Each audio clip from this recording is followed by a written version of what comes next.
In 1992, Gary Chapman wrote a book called The Five Love Languages.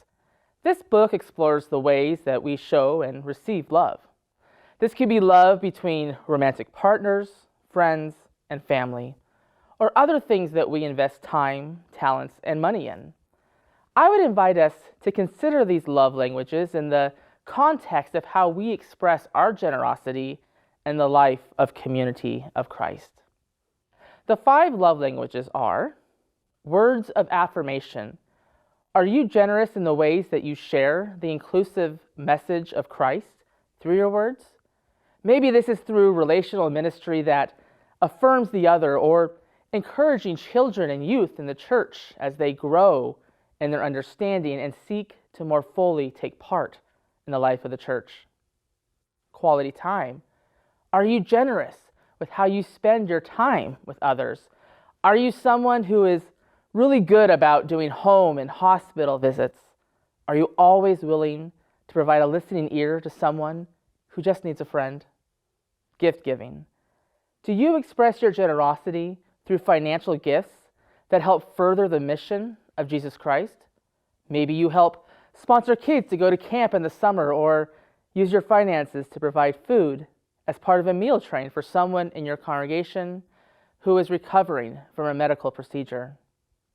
Acts of service.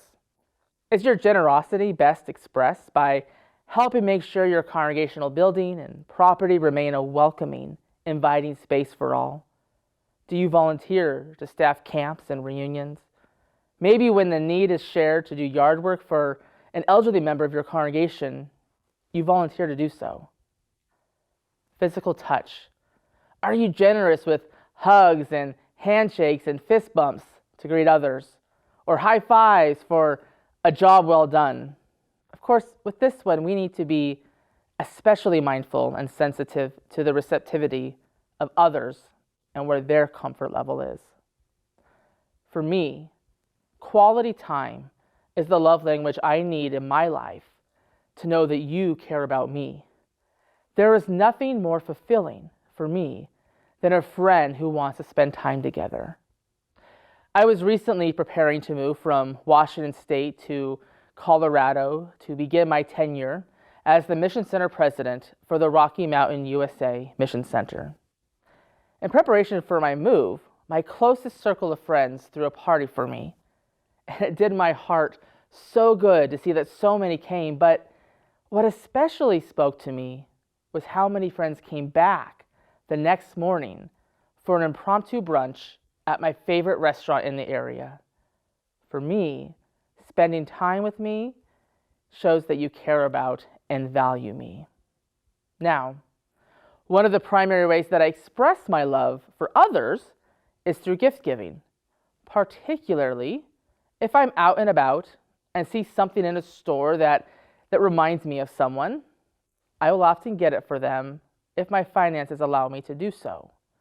For me, there is nothing more special to get just the perfect gift for someone and see how it touches them when they open it. One of our 6 principles of a disciple's generous response in community of Christ is to share generously. To share generously is to respond to the ways in which God and the mission of Christ have touched your life by now sharing generously in return. In Doctrine and Covenants 165, we were counseled that sharing for the common good is the spirit of Zion, and I certainly believe that to be true. Now, we are all invited to express generosity through the love language of gift giving to the church. That is to financially respond so that the work before us can continue.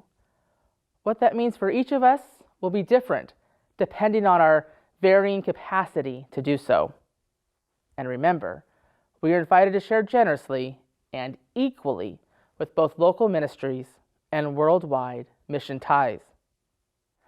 But there are other ways that we generously express our love and commitment as disciples in community of Christ.